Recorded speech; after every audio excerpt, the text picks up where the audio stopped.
The tank farm at the foot of Burnaby Mountain represents an enormous public safety hazard that should not be allowed. There will be oil tanks there. There are some now, and they'll expand it to have more. These tank farms can catch fire and have caught fire. If you want to look, and that's because of the diluted, bitumen by itself you can't catch fire, but you remember you've got it diluted with diluent, which is flammable, or inflammable to be correct.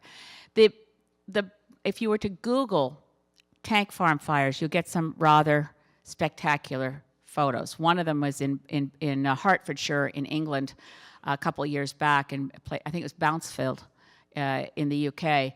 There was, again, it's sort of like the Enbridge culture of negligence. There was a tank that had a valve so that if the oil was rising too far up this barrel, this large tank for oil, that it got to a certain point, there would be an automatic shut-off so no more oil could come in.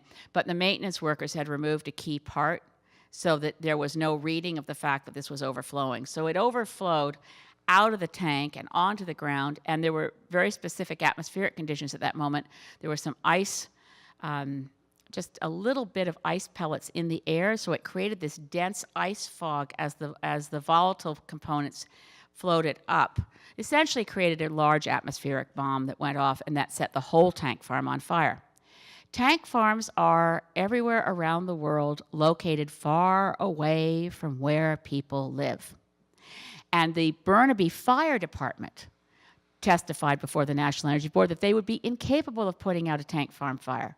There's only one road away from Simon Fraser University and the homes along Burnaby Mountain. People would be stuck there, and the forest fire would, assuming that a tank farm fire would lead to a forest fire, given looking at that situation, it's an outrageous public safety risk. And now, there's also, of course, the risk of earthquakes.